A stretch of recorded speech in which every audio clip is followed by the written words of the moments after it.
adventure started back in 2003 in the rookie division. Split with Team Peg Factory. We are from Edmonton, Alberta. We're Canadians, right there. We do a lot of training back here in Edmonton.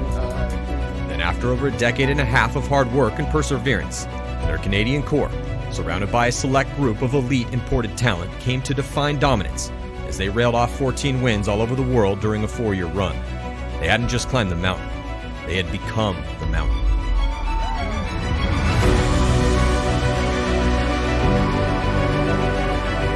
This is it. So big congratulations to Edmonton Impact. Love your Impact. Way to go. It says a lot.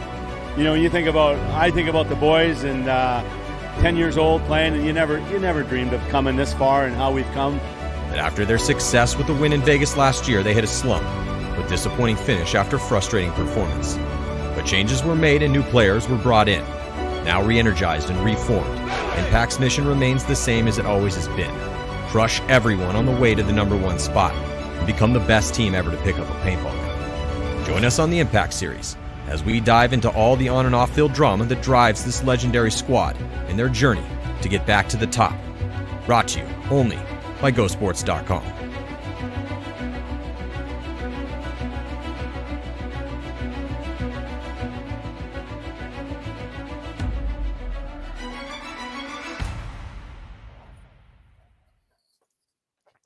Welcome to Go Sports Live. Happy Friday, everybody.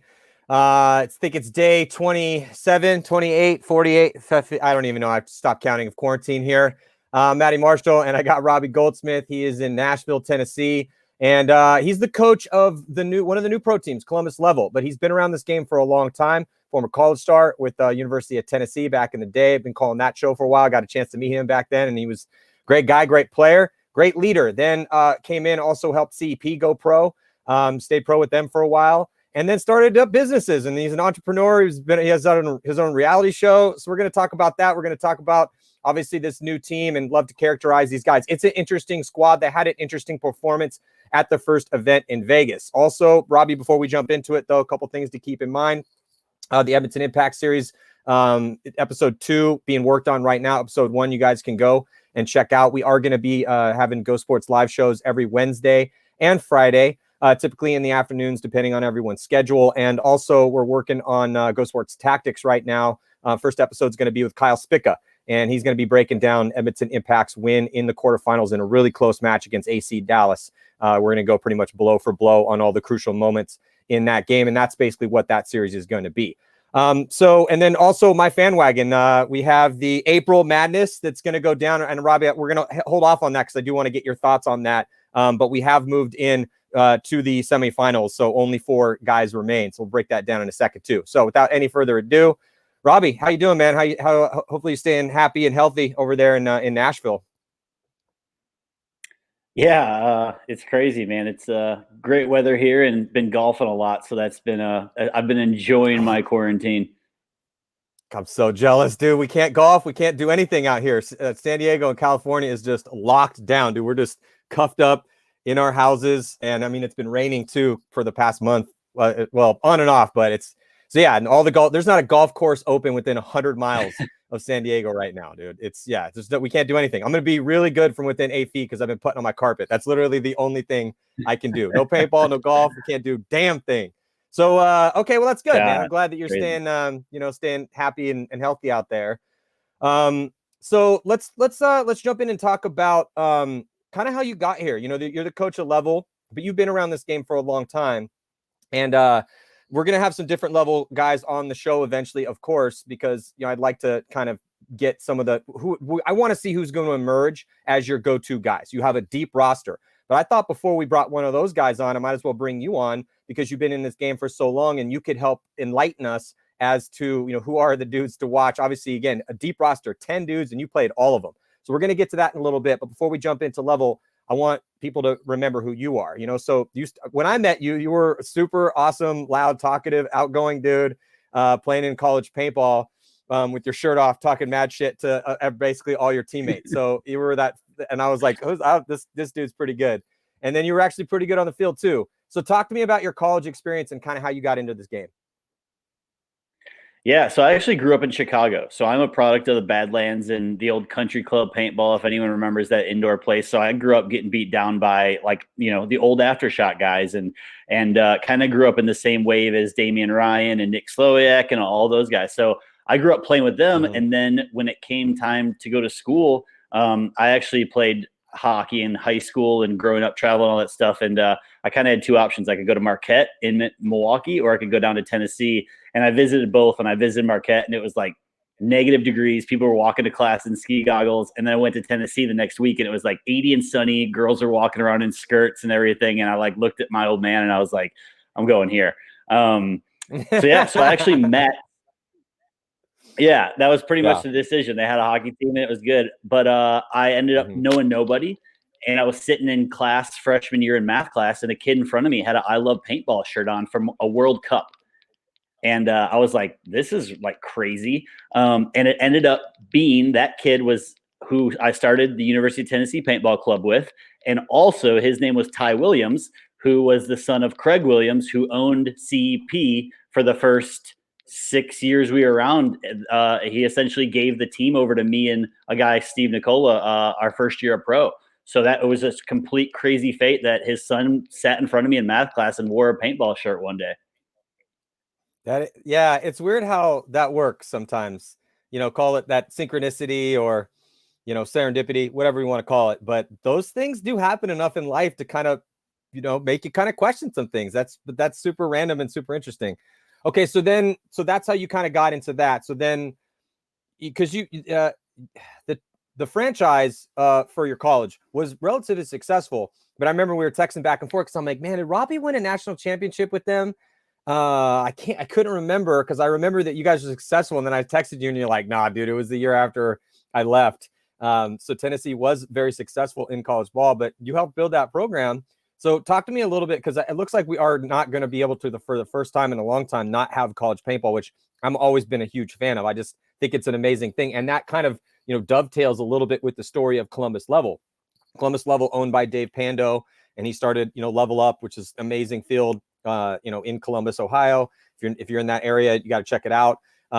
So a cool story there, though, because a lot of the guys that are on your squad started in college paintball, but we'll get to that in a second. So talk to me about, playing college paintball and how fun that was, and how you really kind of felt that helped prepare you for kind of what you're doing now a little bit. Yeah, I mean, it was awesome because I didn't know anyone at UT, so I kind of got the ball rolling on this program and founded the club and met still to this day, some of my best friends through it. And there just happened to be a couple decent paintball players that went to Tennessee, and then I kind of led the charge, and we did pretty well. I think the first couple of years we took top 4 in 5-man, and then this last year we took third in AA.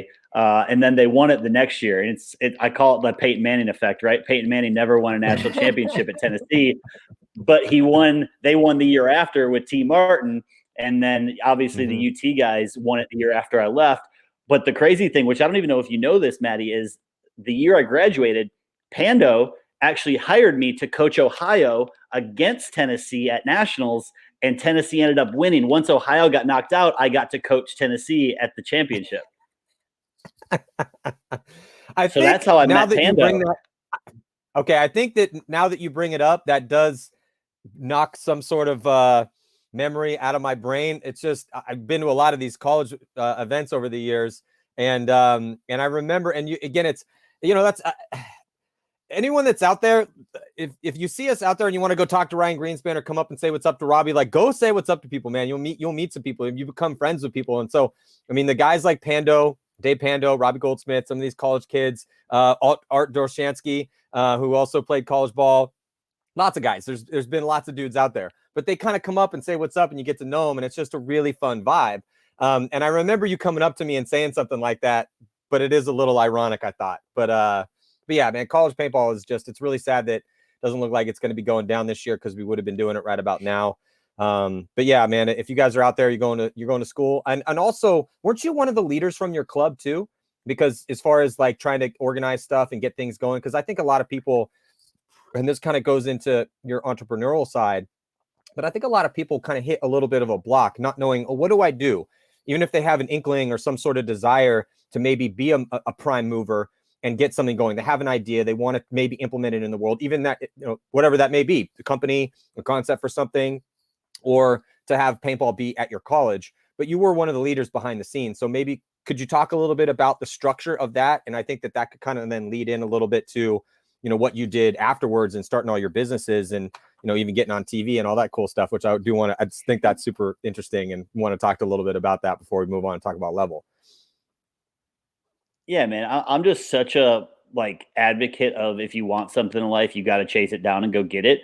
And I had learned it's super easy to start a sports club at universities, and universities have all this money, especially the bigger ones, to give students to do fun stuff like that. So yeah, I co-founded it with about 4 other guys, but I was the president pretty much 3 of the 4 years that I was in school. The school was super supportive. They gave funding. We had a reball course in the gym, all this cool stuff, man. And I know Pando was the president of Ohio's club, and yeah, it was awesome because the school was because they offer scholarships to high-level D1 athletes, but that is a small minority of what actually pays the bills of a university. So they love doing things that support other things. So I was the president of the paintball club and the ice hockey club at the same time. And it was just those are my people. And I wanted to make my life and their lives better. So I just took charge, and that's still how I see business today. So let's just say if somebody's watching this, or their son goes to school, they think that would be a good idea for them, or they're going to school right now. What steps do they go about doing? I mean, what exactly, if, let's say I'm at school and you're talking to me, how do I go about doing that? Yeah, super simple. I think most schools operate the exact same way. We had to find the sports club division, which is either called intramurals or rec sports or sports clubs. And they just essentially have a document of things you have to do to become a legitimate club. And it's as little as, getting signatures to fundraising some cash to get started to having, I think we had someone on administration that kind of sponsored the club. We kind of did all those things over the course. I think it was took 2 weeks to get it all together. And then all of a sudden we were a sport club. And it just so happened that we found that the CFO at the time of Smart Parts, back when they were running Smart Parts, was a Tennessee grad. And Smart Parts was yeah, of course we support this. Let's go. And we just found that by reaching out to people in the industry. Yeah. The answer is always no until you ask, right? So it's, and having met you back in the day and seeing how outgoing you were and how I just love this term, prime mover. It's the first mover. It's the person that comes up with an idea and then starts putting the wheels into motion. Sure, you need to have, again, pick your metaphor. You need to have tons of different pieces into that car in order to get it to run. A body has to have more than just the brain in order to get itself and ambulate around the world. But there is, at the end of the day, for a lot of these concepts or organizations, a prime mover, somebody who gets it going, and that person is kind of driving the initiative forward. You definitely struck me as one of those dudes just out the gate when I met you in college. And then sure enough, and you kind of called your shot. You're like, Matty, I'm going to start businesses, man. This is what I want to do. And, you had a lot of excitement and motivation. And then you went into Nashville and kind of started carving out an area for your concepts. So what was the brain, or where did that kind of stuff come from? And then talk to me about starting your businesses, because again, you had multiple businesses that you've started, and I've read some of the stuff you put out there about, it's that whole fail early, fail often, attack things, just, try to make things happen. You'll learn on the fly. But I want to kind of hear that come from your mouth, because I just thought anytime I've spoken to you about this, I think that you've spoken very well on that specific scenario. Yeah, for sure. And I'll actually throw in a defining moment that you helped with that I'm sure you don't even know about. And so I graduated in 2010 and I got a job with Enterprise Rent-A-Car. I was selling insurance and washing cars in a suit, the movie Step Brothers, when they're they give you the tools to be your own boss. That's essentially what I was doing. I was good at it, man. I was really good. I was killing it, dude. I was a 1 year removed from school, making $75,000 a year, had 11 employees, just great life, company car, everything. And I was like, this just sucks. I hated it. I was waking up every day, working from 6 a.m. to 7 p.m., flying out to play paintball on the weekends. This would have been the first and second year CEP was pro as a die team. Okay. And one trip out to San Diego, it was actually a trip that we came out. It was me, Jason Edwards, Dave Baines, And we came to do the photo shoot at Dye. I don't know if you remember this, but we hung out with Skinny Kevin all weekend at the breweries and stuff. Mm-hmm. Well, you suggested that I grab this book, and it's called The War of Art by Stephen Pressfield. Oh, and one of my favorites. Yeah, dude, exactly. So I grabbed the book at the airport, and I read it on the way home. And that last page of the book where it says, you know, we as humans are put on this earth to do something, and if we don't do it, we're not only selling ourselves short, but we're selling the rest of society short, right? And that moment like literally changed my future. I was like, essentially, I decided that I didn't want to work for someone from 9 to 5 for the rest of my life and not live my dreams. And it wasn't shortly thereafter that I came up with my first idea, which was obviously called Batch Weekend, the Bachelor and Bachelorette Company, which is the one that kind of everyone knows before in Nashville and went crazy with the TV show and everything. But it was kind of all of that and the mentality of like, hey, like we get one shot here. You know, we're all going to die and we don't know when. And why not take the time and do what we want to do? But a lot of it was a part of kind of paintball and my upbringing and just coming around. And then, you know, your suggestion for that book, dude, I remember reading it on that plane that one night. I was like, forever, this is going to change my life. Dude, I love The War of Art. When he talks about resistance as a capital R, as if it's like a force of the cosmos, basically aligned to keep you from living your dreams, so living your ideal life. I'm actually trying to find, here it is right here. I was trying to find that actual last, that last page, which is one of the most powerful things I've ever read. It says, are you a born writer? Were you put on earth to be a painter, a scientist, an apostle of peace? In the end, the question can only be answered by action. Do it or don't do it. It may help to think of it this way. If you were meant to cure cancer or write a symphony or crack cold fusion and you don't do it, you not only hurt yourself, even destroy yourself. You hurt your children. You hurt me. You hurt the planet. You shame the angels who watch over you and spite the Almighty who created you, and only you, with your unique gift, for the sole purpose of nudging the human race 1 millimeter farther along its path to God. Creative work is not a selfish act nor a bid for attention on the part of the actor. It's a gift to the world and every being in it. So do not cheat us of your contribution. Give us what you got. I love that goddamn quote, man. Gives me tingles every single time I read it, dude. You know, it's like, if that doesn't motivate you to get off your ass and start living your, you know, what it is that you want to achieve and deal with it, you know, and then in that book, he talks about, and if you guys haven't read this book and you want to achieve your dreams, you are not doing everything that you possibly could do in order to, you know, like Robbie's the living embodiment of this. I love that book. But yeah, man, Stephen Pressfield, War of Art. Also, if you love badass battle scenes and amazing war books, go look at some of his other stuff. His like, I'm sure everyone that loves the 300, but my dude, Gates of Fire is a much better description of Thermopylae than the movie The 300 ever. I mean, the 300 is like watching moving, you know, paintings. It's amazing. It's beautiful. It's great. But you know, Xerxes has like nose rings and is super strange. And then you have like, I don't know, it's a little too supernatural, but Gates of Fire is one of the most epic war books I've ever read in my entire life. And there's this one scene where he talks about like, kill me 1,000. He's, you know, where the general for the Spartans is sitting there and he's like, all these guys that are about to come at this. And we used to joke about with paintball, like when we go play big games, because I'd be sitting there with pro dudes and we'd be like, hey, let's, you know, kill me 100 right now. As soon as these dudes start charging at us, as long as we kill 100, everyone else is going to get scared and start hiding and we'll be able to hold this line. You know, when it was like D-Day and there'd be 4,000 people on the other side. But in the book, he says, kill me 1,000. He's like, we're about to have farmers and peasants. He's like, we're Spartans. This is what we do. We're warriors. As soon as we kill 1,000 of these meek people and start stacking their bodies up and chopping their heads off, none of these other guys are going to want to come mess with us, and we'll be able to hold this pass long enough for our army to assemble, and then we'll beat their ass when they get through the pass. It's an amazing scene, dude. Kill me 1,000, dude. Just go, if anyone wants a quarantine read, go buy The War of Art, Stephen Pressfield, and go get Gates of Fire. Badass. Okay, so let's jump into your CEP experience, because this, dude, it was tough, man.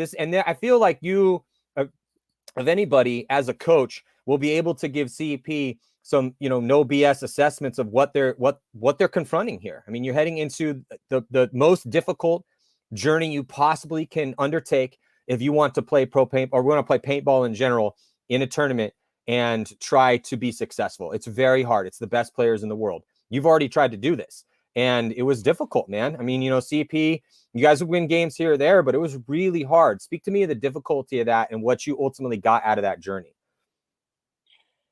Yeah, man, I think, you know, only the people that have actually been there can understand how hard it actually is to get to that level and actually succeed. I mean, you're looking at the screen right there. Those are all my boys. And like, it was incredible, man. If I feel like in pro paintball, every star has to align perfectly to actually succeed. And it takes just years and years of grinding it out. I mean, we were really the first team that was invited into the pro league from the amateur status. Like there wasn't ever before us really that whole, you can win your way in. Like CEP was kind of that first one. And then, Upton 187 / Revo came in the 2 years after us. And those kind of became the rivals. And you look at those guys now, it's been years where they've been grinding their asses off to get to where it is. And it's just so hard. And I think that's why, what I told the level guys is like, listen, the only people who talk trash in this league and about all this are the people that have never done it.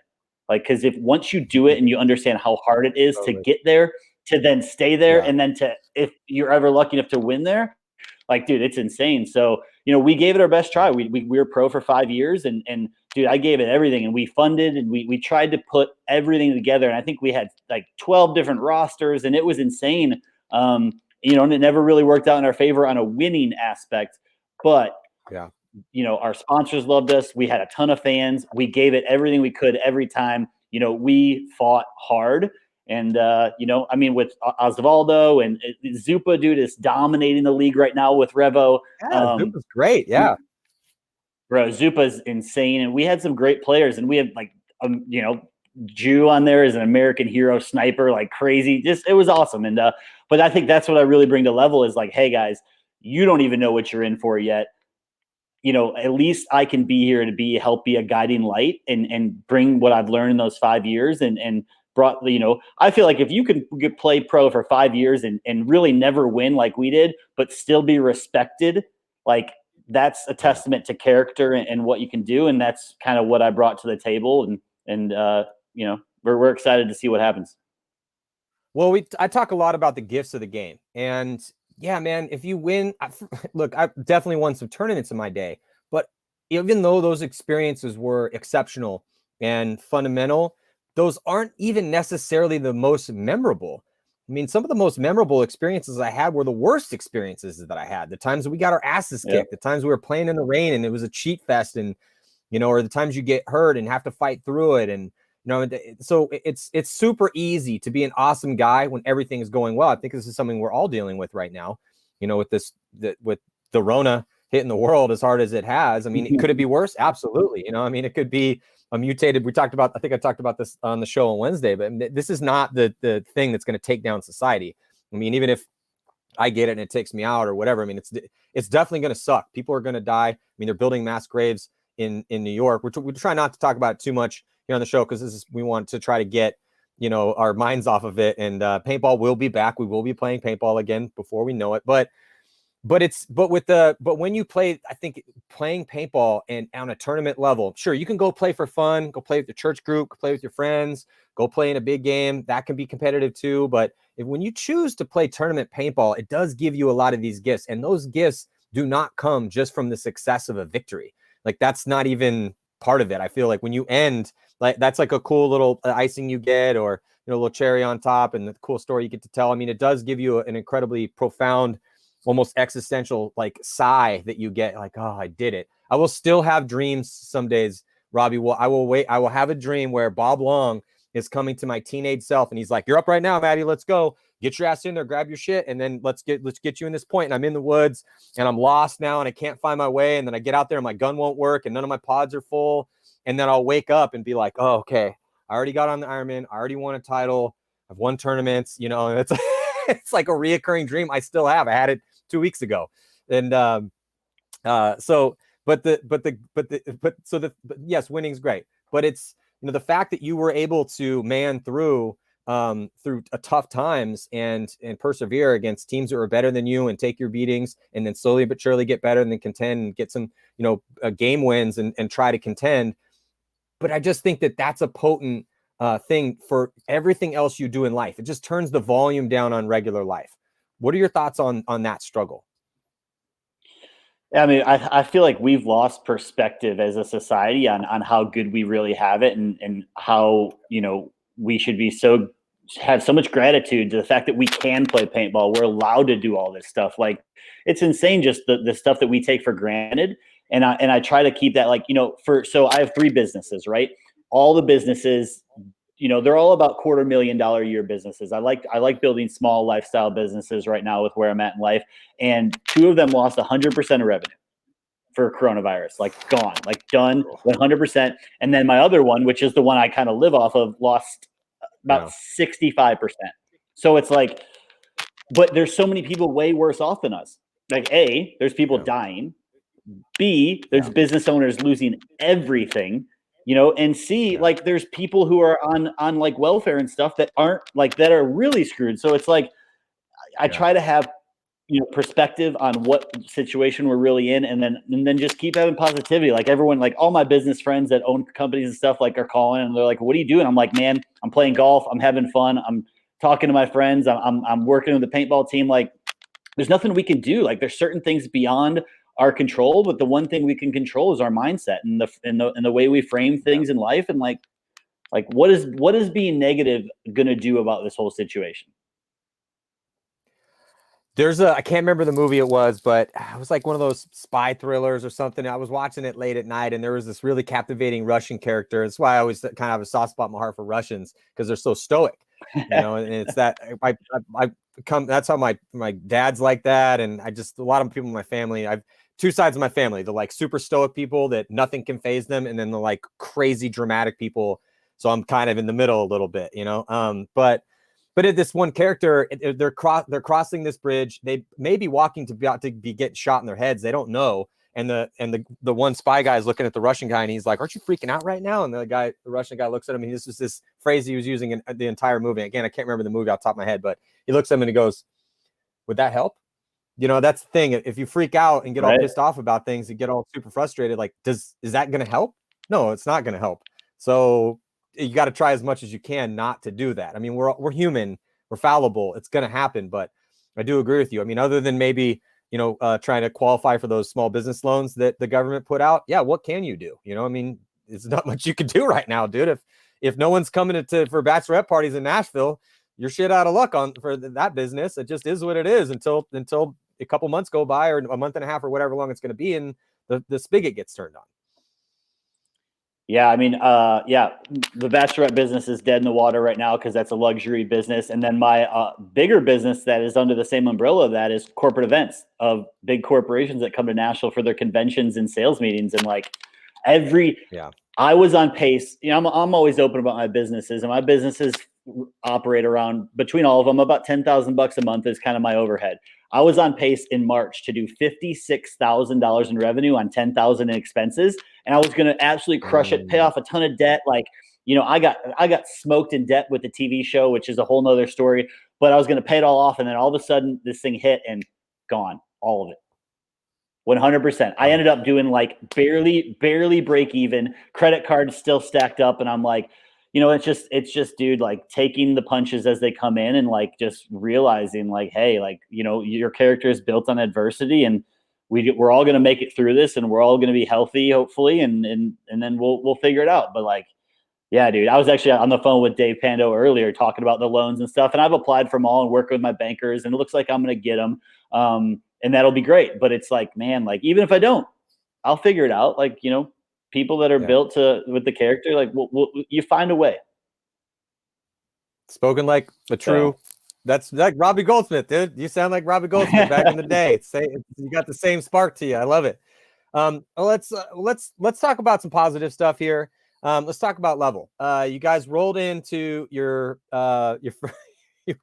first event ever as pros and set a couple records on day number 1, which I thought was really fascinating. One of them was a great record to set because you put a win on your board. You put your very first win in your very first game up on the board, and you set a record at the same time, 10-8, highest score ever in the modern incarnation of the NXL. But then you guys go and get beat so bad by AC Dallas that also set a record for the quickest game ever. I just thought that was such an interesting first day for you guys. And also level, had a little bit of a topsy-turvy year last year. Out of the 5 events, 2 second place finishes, which is incredibly impressive, a 7th place, and then 2 14s to end the year.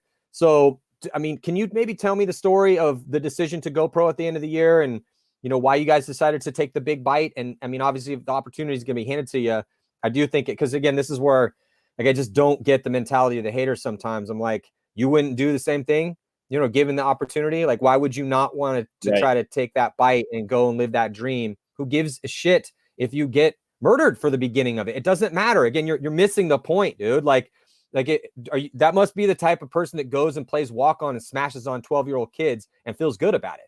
Like that's not why I played the game. I wanted to see how good I could be. I wanted to, always play above my level until that becomes your level, no pun intended. And then you just keep going until you see how far you can get.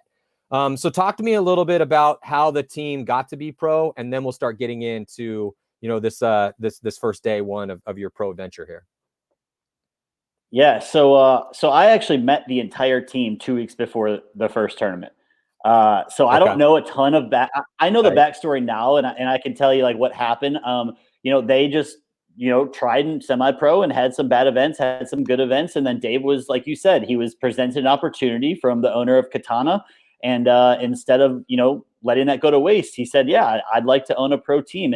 And I think the whole team committed. And then the offseason, they said we could use someone with experience to help with this. And it was all Dave's idea. And Dave called me, and it just so happened to be perfect timing that this year I have less business on my hands because I've, kind of crafted my businesses a little bit more laissez-faire, and it all kind of aligned. So, I can't talk too much about last year, but I can kind of talk about from meeting them, which was I met them the night before we practiced Revo, the first layout weekend, and then have been with them ever since, obviously. So yeah, I mean, there's a lot of things there, but haters are always going to hate, man. And I think the only people who may have some type of say in it is the people who maybe were the next couple teams in semi-pro. But at the same time, like, that's why I think our performance in Vegas was so important, because it's not like, hey, these guys don't belong. And I'm pretty confident that, we're going to see a lot more improvement over this year. And that was just honestly the beginning of Level's story. Yeah, and I can't wait to see you get back there, just because it was fascinating, because you have a lot of, again, Dave Pando with the owner, you as the coach, both coming out of college paintball. And then it looks like Pando did assemble his team with a bunch of former collegiate paintball players, when I started looking at the list, I'm like, okay, Justin Politi, Tyler Doviak, Addison Winstead. I just started going down the list. I'm like, man, I've heard a lot of these names before. I've called a lot of these names on the webcast for the NCPA before. So maybe do you know much about that and how kind of, because I remember Pando had come. Yeah, so talk to me about that thing, because Pando had said that to me. You had said that to me, and I just thought it was a cool part of the story. Yeah, so I think it's actually 9 of our 11 players played in the NCPA. I've actually coached 2 of them when I coached Ohio, when Dave called me years ago. So I've actually coached Ryan Hollowell and Addison. So this is truly a Midwestern homegrown NCPA. Like, these are kids that literally just spent years grinding it out on the fields in Ohio. Yeah, it's pretty cool to see that, because that was our story too. Like, that was CEP's story, was like, hey, we didn't come, there's no pickups here. There's no fancy additions. There's no big budgets. This is all like kind of hard work. And I told the guys, I said, listen, we're going to get our asses beat a lot. I said, but if you guys are willing to really bunker down and learn how to play the pro game, like, we can also win. And I told them, I was like, I don't know if that's going to be this tournament or if it's going to be next year, but if we do the right things, we're going to win. And it just, we were lucky enough that they, believed in the system enough to get a win our first match ever. Yeah. And yeah, it was so cool, because, well, as it's happening, I'm looking at Rich and I'm thinking, we kind of were like, man, this game is going to run a long time, because they might play. And I think I even said it during the game at some point. I think this game could go 18 points. And sure enough, it went 18 points. You said this game could be 10-8. See, I mean, I'm not always psychic, but sometimes I'm psychic. But no, that was total luck. But I'm watching this go, and then I talked to you afterwards. It just all fit together so well, because you're like, look, Matty, this is a fast field. We have really aggressive guys, and I'm not out here under any illusion that I'm going to slow play against some of these teams and that's going to work for us in our first event ever with the aggressive dudes on that's ridiculous. And I understand that playing a lot of points is also not necessarily great for a younger team. You want to play less points, less instances, gives you a better chance to win, but I don't have a choice. So we're just going all gas pedal, baby. And I was like, I love that. But it was kind of funny because that's really what worked for you guys. I mean, you basically were just bringing everyone into the deep water, and you're playing so many points. And there, it got to it was at a point where we had gone through maybe 8 or 9 or maybe 10 points at this point in time. And I'm looking at this, and I had said maybe 5 or 6 different names on your roster of guys that I was like, oh, that was a great point by Justin Politi, or that was a great point by Dovia. That was a great point by, so it was so many different guys are stepping up. And that's always a good sign, is when it's not just 1 or 2 dudes stunting on everybody.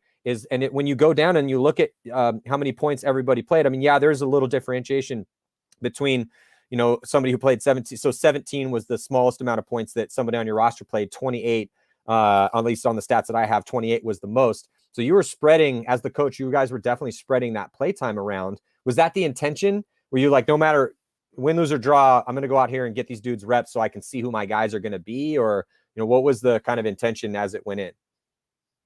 Yeah, I mean, we're not experienced enough to know what we even have yet. Like, this whole year is going to be a year of that type of stuff, and seeing what we're made of, and seeing which players want to be able to play pro paintball. So we're not going to, there's no benefit in us just playing 5 guys because they're the best 5 guys right now. Like, we're building this to build an actual sustainable team. And the only way to do that is to get everyone reps and show, or kind of learn who's got it in them and who's got fight. And I'll tell you, like, from the first weekend I had them to the tournament, like, super impressed with all the guys and just the way they handle adversity, because, like, yeah, obviously the aftermath game went our way and we grinded out the way we wanted to. And then we came right back, and, the AC Dallas was like, oh, cool. There's a nice little humble pie and realization of how far we actually have to go, which I think is a great lesson for them. But the dudes handled it well. And then obviously Dynasty, right? Like, we could walk through, but the real killer was Infamous. And it was like, we had that match won. We had it won in regulation, and we had it won in overtime.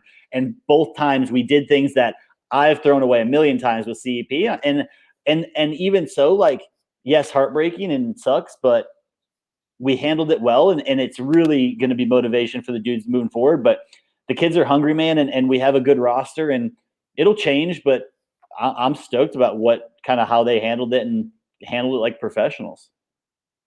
So we still got a little more time here. I do, because you do have such a big roster, and these are unknown guys to the majority of our fans. Most people have been watching Go Sports. I mean, maybe occasionally, if they were around during the divisional finals, they would have saw the guys in the 2 events last year that they did take second. And I know you just also became the coach before the event, so you don't know all these guys really well. But I also want to talk a little bit about that Saturday, because so you go and you beat Aftermath 10-8. It was a race car match. It was just blow for blow for blow, back and forth. I mean, it was a really crazy game to watch. If you guys haven't seen that one and you want to watch a lot of fast points, then go watch Aftermath play against Level in the very first game on Friday and set that record. Then you guys go get blown out from AC Dallas, but then you go and play Dynasty, and it was you lost by 4, but you put up 4 points on them. 4-8 was the score. And there was some instances there. It was a little bit of a slower start for Dynasty. I think they slept on you guys a little bit, but talk to me about that match and what you were thinking, and the game plan heading in, and just how it evolved while it was going down. Yeah, I think that was the game that all the guys were nervous about, because it's like, lining up against Ryan and Yosh and Marcelo and legends. Just legends and amazing. And in my history, I don't think CEP ever beat Dynasty. I think if any team ever had our number, it was Dynasty, like 100%. Like what you talked about earlier, those moments, that failure that you remember. I remember I beat Tyler Harmon in a 1-on-1, our best event ever, which was Dallas 2011. And then I was going to get the flag, and I didn't know, but Oliver was in the penalty box, and I was running the flag in, and the crowd was obviously going nuts because we had just gone up on Dynasty, and Oliver blasts out of the penalty box and shot me about 100 times. And I was just like, I didn't even see him. And after the game, he came up to me and he goes, "Hey, I bet you'll never do that again, will you?" And that was like one of those moments which I'll never forget. Yeah, exactly. Like typical Oliver, like, just trying to teach and be the guru that he is or whatever. So for this match, they were nervous. The kids were nervous. And I said, hey, guys, you have nothing to lose. Go out and have some fun. Like, you're playing the best players in the world. Like, go shoot Marcelo. Go shoot Ryan. Go shoot Yosh. Like, just have fun with it and see what comes out of it. And I know I think we went down 3-0.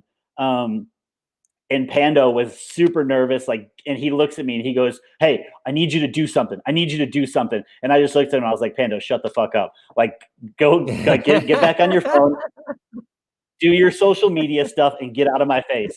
It was that moment we came back and scored, 3 unanswered, and then it tied it up 4-4. So it's 4-4. There's 4 minutes left.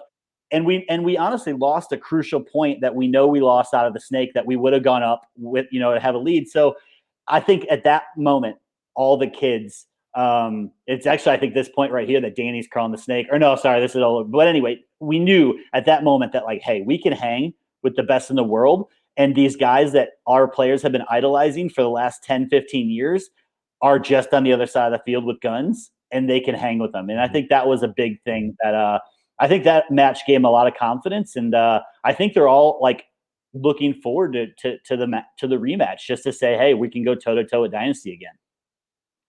Yeah, and again, it was such a close game until they kind of put their stamp on it. Woke up, they're like, okay, wow, these kids they're fearless. These guys are running at us. They're making big moves. If we can't contain and start fighting fire with fire, and that worked for them. But it's another one of my favorite scenes in a Brad Pitt movie, Troy. Remember the movie Troy? And he wakes up with with the babes in the harem, and the little kid comes to wake him up to go fight the giant. Because Agamemnon was like, hey, where's Achilles? They go get Achilles. He's with the chicks. He rolls out, and then the kid looks at him as he's mounting the horse, and he's like, you're gonna fight that guy? He's super scary. I'm paraphrasing, obviously, but he's like, and then he looks down at the kid, and he's like, I wouldn't want to. And the kid's like, I wouldn't want to fight that guy. And Achilles goes, yeah, and that's why no one's ever gonna remember your name. So it's like that's what it's all about here, man. Like, intimidation is a real thing, and it exists for a reason. Dynasty is the most legendary team that's ever existed. They have the most wins. So yeah, if you're going up against all those guys that they have on that squad that are legends for a reason, yeah, it can be totally intimidating. But this isn't MMA. It's not a sword fight, dude. You're not going to be getting killed at the end of it. So really, what are you scared of? Embarrassment? You're not supposed to win anyway. That's why, like, low body situations, you shouldn't feel any pressure in a low body situation. If you're level playing Dynasty, you should not be scared of that. You're not going to die. You're a paintball player. You're not scared of getting shot. So, I mean, everyone thinks you're going to lose anyway. What are you scared of? If anyone should be scared, it should be Dynasty, because if they lose to you guys, that's embarrassing for them. That's a team they should put the ass whooping on. And if they don't whoop your ass, then everyone's going to be like we're talking about right now, like, oh, wow, these leveled kids they came to play, even though on paper they did beat you by 4. Let's move on to the other frustrating game. But this is how close it was for you guys. You guys hung with Dynasty. You let them run away with it at the end. And then you play Infamous, and that's another situation where if you had been able to find a way to win that, you would have went 2-2. You're at 14th place right now. Your plus minus wasn't bad. 19 points for, 28 against, a -9. Not great, but not the worst, which is one of the reasons you guys are at 14th. And so many teams went 1-3. But talk to me about this Infamous game. And I mean, what were you saying to the guys? How was the vibe on the team after? It must have been pretty positive after that Dynasty game. Obviously frustrated you lost, but you hung with them. So take me into this moment.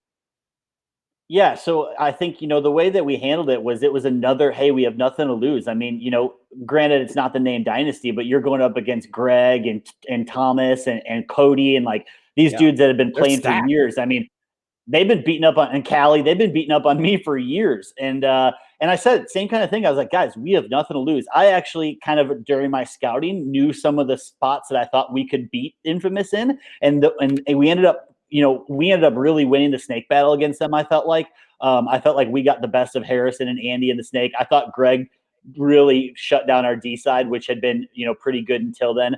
And it was back and forth, and we had the lead with 50 seconds left. And they won a quick point on us to tie it up and go into overtime. And then at that point, overtime, you never know what's going to happen. And it worked out. And, it's funny because the guys came off the field and they're like, oh my God, this happened. And Greg and Cody went into these bunkers, and I know I shot them going in there. And I looked at them like, why wouldn't they keep playing? Like, what's the other option, lose? I was like, what? Another thing that they just lose to you idiots. I was like, no, that's not good. I was like, I would cheat my ass off if that happened. Like, I'm like, I'm not coming out of this game until they take me off the field if I'm going to lose to a first-year pro team. And we lost. And I think, there's a lot of lessons learned in that game. And we fought our asses off and super proud of the guys. But at the end of the day, like, there was 2 points, defining points, in the finals or in the overtime point. We had 4 guys across the 50s. It was 4-on-3. And we let them win, and we let them turn the field on us. And it was like, you kind of deserve to lose when that happens. And that's a rookie pro team mistake that, I've done that 100 times with CEP. So I understand it, and now it's like, okay, cool. We go back to drawing board, make sure, hopefully that never happens again. And now I guarantee you the next time we play them, like, we're not going to be taken lightly because they're going to remember how close it was. And, so yeah, that was kind of the defining moment. And I think even if we would have won that match, we still would have missed it by 1 slot to go to Sunday. But, our goal coming in the year, I said, Dave, like, what is your realistic goal? And talk to the guys. What do you guys want out of this? And if you guys want to be a top 5 pro team at the end of the year, like, I'm out. Like, I'm not in on this because then that's just realistic. Yeah. And they turned at me and they said, we want to be a top 15 team at the end of the year. And I said, all right, cool. I'm in for that journey. I'm in for that. And then, we end event 1 and we're in 14th. And I'm like, cool. Let's mark that one done after first event. Now what's our next goal? And we're going to continue working at that because, like they say, how do you eat an elephant? 1 bite at a time, right? It's the same in life and business and paintball, the same. It's like, cool. So, it's our next goal. And so we're simultaneously knowing we have to be aggressive, and I'm teaching how to play out of the pocket. Because the game against AC Dallas, we knew that if the Jacksons guns were on and shooting us off the break, we were toast, because that's the only thing we could do is go and try to put them in a position where they had to, be backs against the wall. And it just so happened that they shot at least 2 off the break every point. And, it was insane. I think John Jackson was just mopping our snake side up from that center can, and there was nothing we could do. And so, while we're going to stay aggressive and do it, I'm also going to be working in practices and teaching them this is the correct way to play out of the pocket, because everyone knows Sunday paintball is out of the pocket, right? So that's kind of what we're going to do, and continue to work at it. But I think those Dynasty and Infamous games were the ones that gave the team the confidence to be able to say, hey, we can do this if we want to. But the AC Dallas game is the one that says, hey, we have a long way to go in this game. This game has levels. Yeah, there are definitely levels to this for sure. But in an alternative universe, if you believe in, in alternative universes, in the multiverse, there is one out there where you beat Dynasty and you beat Infamous. That Infamous game obviously was a lot closer. And then you go in your very first tournament ever, 3-1 into Sunday, because Dynasty, they woke up and they definitely answered the call at the second half of that game, and they started to, put you guys kind of in your place as that rookie team. They ended up winning by 4, but that game was so close, and you guys looked so good in it that if you had been able to take that victory or beat Aftermath by more and had gone 2-2 and made it in, because New York Extreme, they made it in at 2-2. So this is why one of the reasons I wanted to bring you on. When I looked at those games and I looked at the journey that Level had, as much as the haters said they did not deserve to be there, you almost made Infamous lose that last game, which they lost 3 other games. They would have went with no wins at all through the first event if you guys had been able to get that victory. But it was not a bad look, man, for a brand new pro team. Not a bad look. So I just can we just go through the roster a little bit here? We don't need to, spend a ton of time talking about every single guy, because that could be a show in and of itself. But let's just start with Justin Pleady.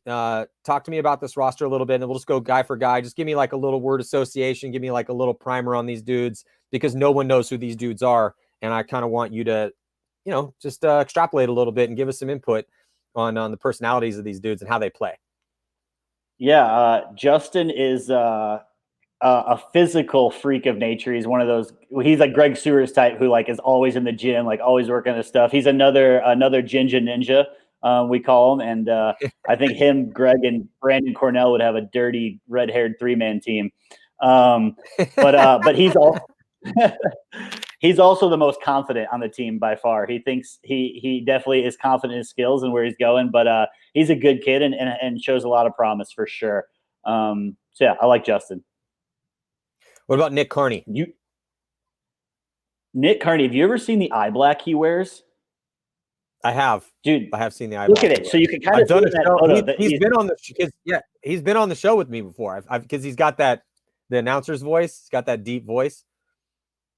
Yeah, he's such a weirdo, but he's also like just this, like literally just this grown from the roots kid who lives in the middle of nowhere, Ohio, literally like a town of small people, like loves like video games and stuff, wears the eye black, which I still don't understand the story from, but whatever it is. And honestly, like he didn't have good practices going up to the event, but he came into the event and pulled out some insane Dorito side moves. Yeah, he also has a Nintendo gun tattooed on his side, which is probably one of the coolest tattoos I've seen in a long time. All right, what about Danny? Danny, Danny is a solid paintball player. I'm excited to see what Danny can bring and like how he progresses as a pro player. He was clutch for some points for us in the snake. He can play both sides of the field, and yeah, Danny's a good dude, and excited to see where his future goes in paintball for sure. What about Sam Silberg? Sam is a youngster. I know he wasn't with the team last year. He was the only guy we picked up, and I think we picked him up from A team, which is another like good divisional team. I would say of all the players on the team that remind me the most of Zupa when we found him and he was a kid in the CEP organization, I'd say Sam. Sam is probably the closest thing as a young Zupa that I know of. What about Tyler Dowiak? Tyler's one of our Snakeside players, super smart kid.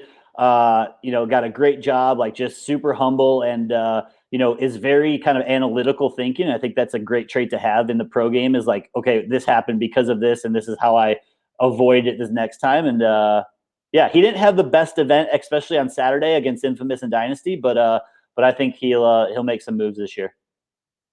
Yeah, I mean, I basically just started with the fan wagon stats and went down, but there's a lot of similarities here. I mean, you really did give a lot of dude spins. Again, the difference between the guy that played the least and the guy that played the most isn't a ton. I mean, 28 to 17 points played. So you really did give everyone the reps and give them their opportunity. All right, hey, we're new here. We got a big ass roster. There's 10 dudes here. All right, get after it. Let's see how you guys do. So what about Ryan? Is it Hollowell, I believe? Hollowell, yeah, he's one of the kids I actually coached at Ohio in the NCPA, and really consistent, kind of a 2 on the snake side, good communicator, and just needs to tighten up his game a little bit. But yeah, he's been around the game for a long time and super nice dude. And then we got Addiston, John, and Greg. Yeah, and I think there's a Matthew too. Those are all kind of the back players, the guys that hold down the fort in the back. Josh is the team dad. Greg is one of our solid back players. Matt played a ton of points, and Matt actually is married to a girl who used to be on Femme Fatales. Little throwback there. Yeah. Just a solid group of guys, man. And really, like, if you're a fan of homegrown success and Midwestern, like kind of gritty paintball, like we all have jobs 9 to 5 to bust our ass to play paintball on the weekends. Like, it's hard not to be a fan of this team. That's one of the reasons I wanted to bring you on, man, is that's the story that needs to be told. Like, yes, I respect, a lot of people also talk shit on Bart and Randy, but those guys are providing an opportunity for people to play pro. I mean, if it wasn't for paintball patrons coming in with big ass checkbooks and saying, you know what, I love this game a bunch. I think it's super awesome. And I have this money. So you know what, I'm going to hire some pro paintball players and we're going to have a pro paintball team. Like, that's how all pro sports started. So I think that's awesome. And that's a cool story. But then you also have the situation where you got those blue collar ballers. And I think it's really impressive because that's everyone else. That's literally everybody else. If you want to be a pro paintball player, you're a hired gun for a rich dude, you're a poster boy for a company, or you worked your ass up from the bottom and you have a regular job and you're going to give it a shot and see how well you can do, and maybe that'll just, if you do end up getting paid, that'll be an extra revenue stream that you get to put away for your kid's college fund, or, the new truck that you want to buy or something like that. Like, that's the reality of where we are. That's the state of the pro game. So anytime I see these guys come up, and that's what I really want to, like, of course I got to talk to the Greenspans of the world. We have to talk to the Archies. Looks like Archie's going to be our second guest on Go Sports Tactics too. That'll be coming up maybe next week, week after next. Spica's the next one. But we got to get these stories out here too. If you have an amazing divisional story and you're listening to this, hit me up, man. I want to hear it. maybe we'll bring you on the show, because nobody wakes up in the morning and cares about you and your story until you tell them a good story. And I just think you guys have a pretty cool story. And after watching you guys play at this first event, and looking at those that Dynasty Infamous games, couple things here or there, and we could have been singing a different song. I just thought that it was really cool. So before I let you go, Robbie, thank you so much for sitting in with me. Definitely want to talk about, we got this fan wagon, my fan wagon battle going down here, April Madness. And the top 4 is now set. We're in the semifinals, and I'm going to set the stage real quick. So it was Ryan Greenspan versus Kirill. Ryan took it with 70% of the vote. 2 legends in the game, 2 leaders on their squads. Ryan is advancing. Then we also had Archie taking on Malloy. This one was incredibly close. Archie squeaked through 52% to 48 for Archie Montemayor. That one was basically a coin toss to me. I mean, these are basically all coin tosses. Then we had Konstantin Fedorov and Justin Rabikoff. But looks like Fedorov took that one by quite a sizable metric here, 70 to 30%. And then it was Marcelo Margot and A-Rod took that one by 69% to 31. So that's the stage set here for the top 4. Who do you got? Let's go. Let's start with Archie and Ryan. Again, these are coin flips to me, but what do you think?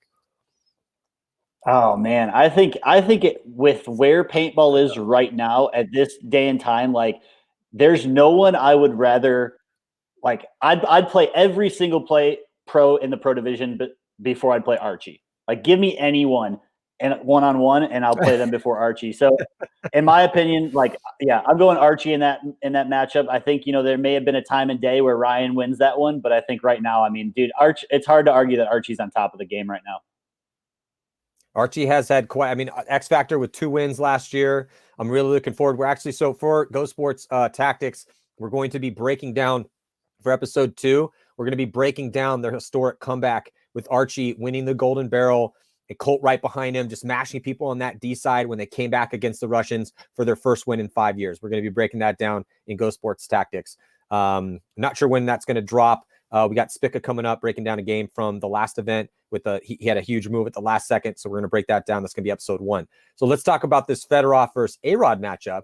This one's pretty interesting. A-Rod, obviously, and then this is the last question I had for you before I let you go, was what you thought of the Ironman win. I guess we could kind of, bring that in, bookshelf it up with this specific conversation with his battle against Fedorov here in the April Madness in the utility attackers. Fedorov versus A-Rod, what do you think? Oh, I think just because of his success as of late, A-Rod's got to take that one. I mean, the dude's insane. I mean, I remember meeting him as a Division III player for Velocity Wrecking Crew, like when he was pudgy A-Rod. And dude, he's just been insane up the middle of the field lately, and like his ability to recognize plays and routes and like seeing where the guns are going and then going the other way and getting places safe has been nuts. Plus, he was a large part of the reason Ironman took the win. So while long term, I think Fedorov was one of the best players to ever play and just insane on the field, I think right now, A-Rod takes on that one. Dude, accurate breakdowns. I like those, Robbie. Nice work. So yeah, head on over to myfanwagon.com. We've had a huge response on this. We're going to keep it going. I think support players is next. We may do middle attackers, and then we're going to actually, what's up? Could you imagine if we did one of players off the field? Like, who's the coolest person to hang out with? I think that would be a very interesting. Like who you want to drink beer with? Oh yeah, like who have you? Yeah, exactly. Because I mean, there's some stories that I'm sure. Yeah, I mean, you have 20 years worth, but I have about 5 years worth of World Cup Son of the Beach stories that I think would just, and Nashville stories when all the teams would come here that would just blow people's minds. I have a funny Son of the Beach story. So when remember Push Sunday Drivers, those documentaries? I don't know if you ever got a chance to see those. So there's a scene, I think it's from Push, where I'm leaning over and stealing beer from the bar.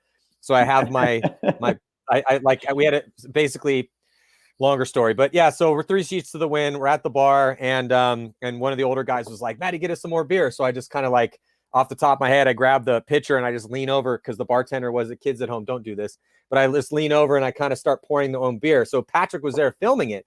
So he films it. I look over, I see him filming it. I give him like the thumbs up, and then I move away. I didn't think much of it. The next time I even thought about that was when I watched the film when it came out. So then fast forward like 3 years later, I'm at Son of the Beach. We're all hanging out on a Sunday night, and all of a sudden I hear this "you," and I look up, and I'm like, "you," and I'm like, "Oh, somebody's yelling at somebody," and I'm like, I look over at the bartender, and she's pointing in my direction, and I'm like, "Oh, who's she yelling at? This is super weird." And she's like, "You," and I'm like, "Oh shit, I think she's talking to me right now." I'm like, "Me?" And she's like, "Yeah, you." And I was like, "Oh my god, what?" She's like, "Come over here." And I'm like, "Okay." So I roll up to the bar, and she looks at me in the eye, and she goes, 4 years ago, you stole beer from this place. And she's like, "So I needed to talk to you." And I was just like, she's like, "It was in that documentary. We just showed it here actually, because there was like a premiere and they had showed it there, and so she was working that day, so she saw it." And then so I think I'm caught now. 4 years later, I never thought I'd be caught for this. And so I'm like, I didn't even know what to say. And she's like, so then she breaks, all of a sudden she's like, "Yeah, I need to talk to you." She's like, "I thought that was awesome. Beer is on me tonight." She's like, "What do you want?" And I was like, "Oh my God, I'm getting hooked up for this. This is great." So then she gave me pictures of beer for me and the boys for the rest of the entire weekend that we were there. And then she worked the next couple years. I don't know what happened to her, but yeah, so weird story. But yeah, so yes, there's tons of all the crazy entertaining stories from Sun of the Beach and all the different places we've been. But Robbie, man, thank you so much for sitting in. Really appreciate you, picking your brain about all this. We'll have to touch base again. Please stay safe and healthy out there, and hope we can turn the spigot back on the economy so you can get all your businesses back up and running. But I really like what you and Pando are doing with Level. Anybody that you want to thank before we sign off? Yeah, I think quick shout out to all the boys on the team. Obviously, go follow Columbus Level on Instagram, and obviously Die, Level Up, and Valken. Those guys are kind of carrying the torch for us, and we really appreciate all the support. New Balance and wherever else. And thanks for having me on, man. I appreciate it, and hopefully we get a couple of people following the Level journey out of this, man. Yeah, I think it's a really cool story. I can't wait for everything to get back up and kicking again here, because I really want to see what you guys are going to do at the next event. You're in the bracket with Ironman, AC Dallas, AC Diesel, and Aftermath. So I feel like that's going to be a pretty captivating story to see how you guys do against the team that just won the event. And I think that Ironman winning the event in general should give a boost of confidence to all these up and coming teams. It's a legendary name filled with a bunch of guys trying to prove themselves, which they just did. So I just can't wait to see what's going to happen here in Pro Paintball. The story is getting fascinating. So again, thank you so much, Robbie. Everyone, we are again going to be having shows Wednesdays and Fridays, and we're going to be having Go Sports Tactics going to be dropping here as well soon too. So we're trying to bring you guys as much content as we possibly can during this pause, but paintball will get back to being played here sooner rather than later. Matty, Marshall, thank you guys so much for tuning in. I'll see you guys next week.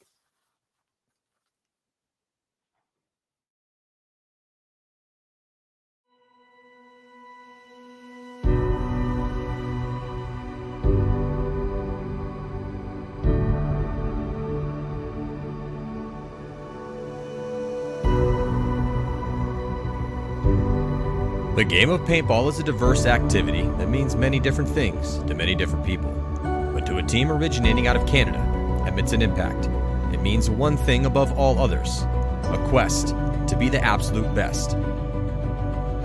Their adventure started back in 2003 in the rookie division. Split with Team Peg Factory.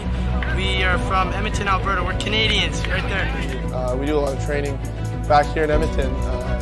Then after over a decade and a half of hard work and perseverance, their Canadian core, surrounded by a select group of elite imported talent, came to define dominance as they railed off 14 wins all over the world during a 4-year run. They hadn't just climbed the mountain, they had become the mountain.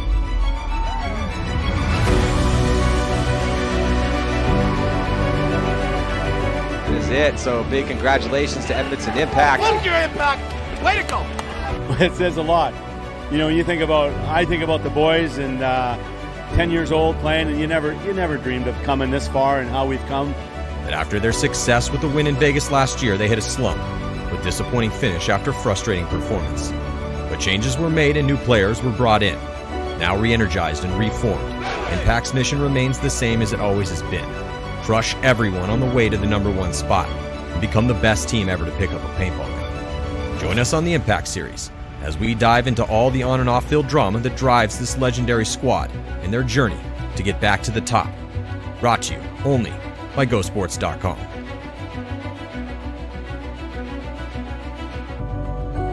adventure started back in 2003 in the rookie division. Split with Team Peg Factory. We are from Edmonton, Alberta. We're Canadians, right there. We do a lot of Surrounded by a select group of elite imported talent, came to define dominance as they railed off 14 wins all over the world during a 4-year run. They hadn't just climbed the mountain, they had become the mountain.